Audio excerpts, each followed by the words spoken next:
Hey y'all, for today's video, I'm going to do an elaboration on all of the repair items that I've had to do on this truck to get it to 400,000 miles. Yesterday I did a video about hitting 400,000. Today I wanted to do a separate video just on the repair items and what I've actually had to go through. I've had this truck a long time, almost 7 years.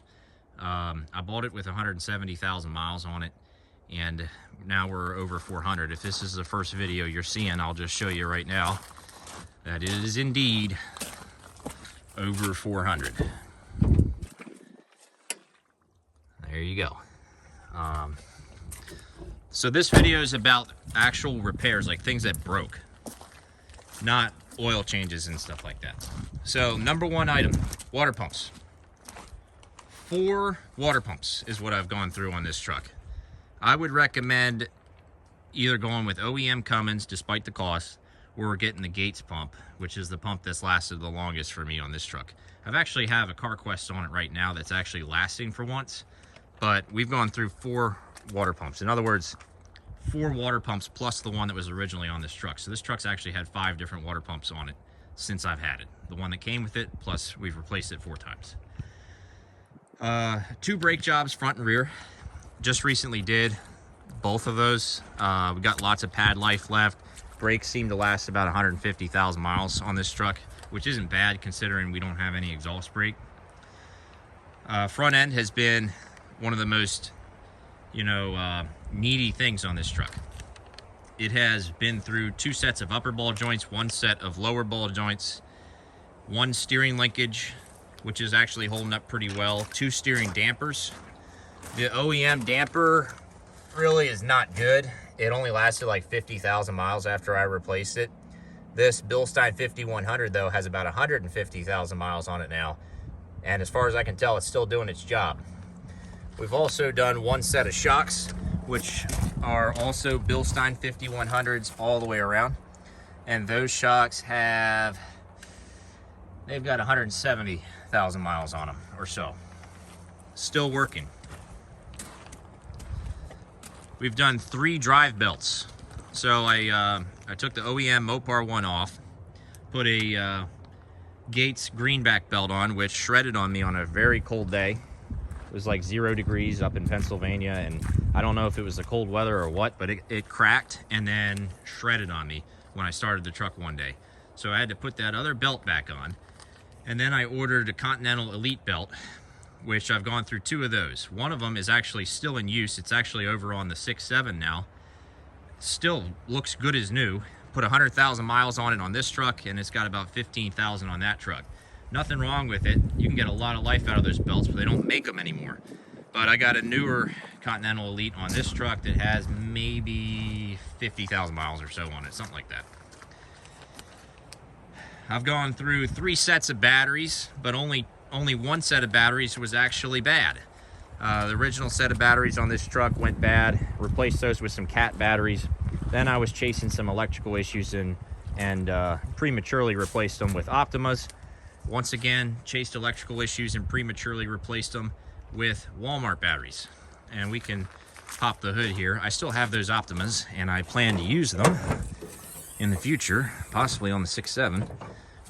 Here's our Walmart batteries, which actually are very good. I've gone through 1 set of U-joints on the front axle at the hubs. U-joints replaced on either side 1 time. We've done 1 alternator on the truck, which was not necessary. I was chasing, yet again, another electrical issue. The real culprit was this wire here. This is the new one, but the old one was damaged. It went bad. It was not flowing the voltage to these batteries. Batteries were not recharging. Eventually, batteries died. And I'm lucky that I actually put my hand on this, felt that it was hot, felt that something was wrong, and replaced it. And that was on a long road trip. And that was probably the second most scary thing that ever happened to me on this truck. Which the most scary was that coolant line right there, which cracked and dumped coolant down onto the downpipe there. And I was explaining that in the video yesterday. Those get rusty, and you can just tell by looking at them if they're going to go bad soon. And we've done one thermostat, which was preventative. It lives inside that coolant pipe there. We've done one upper radiator hose. We've replaced the radiator one time. What else do we have here? We've done 3 radiator caps.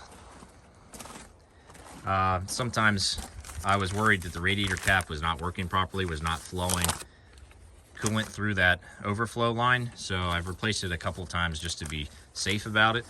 I don't think I ever actually had an issue with any of my radiator caps, but they're very cheap. So that's what I've done. Battery cables have been replaced as well from custombatterycables.com, including these grounds. It's always good to have nice grounds. And so that was a nice little upgrade for the truck, but probably not entirely necessary. And then the starter's on this side. I've replaced the starter twice now. There it is with the red sticker on it.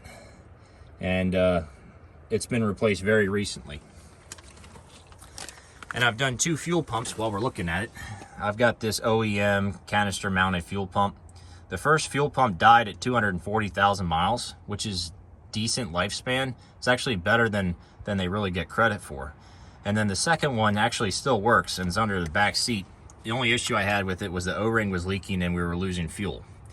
So I just decided to replace the whole pump since I kept the spare pump in the truck with me.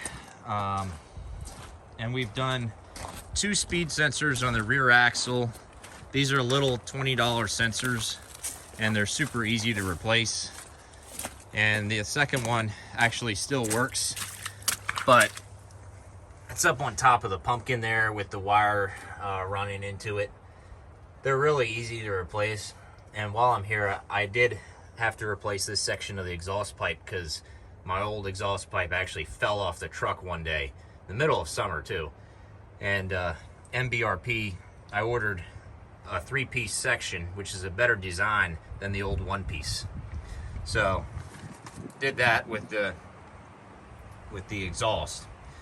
Besides that, that's all I have on this list for actual replacement items. If I didn't mention the steering linkage, just one replacement. The current linkage is a Moog and it's got 200,000 miles on it. It's still holding up pretty well. So no work on the trans, no work on injectors, and this turbo here is still factory.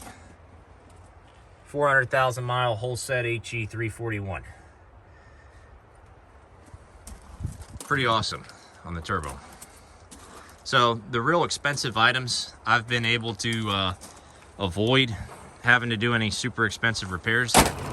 So my ownership experience with this truck through 400,000 has been all in all pretty good. And if you look at my list, you realize that not all of these repair items were actually necessary. Just one set of batteries was necessary out of 3. Just the alternator was not necessary. So on and so forth. So some things we did preventatively.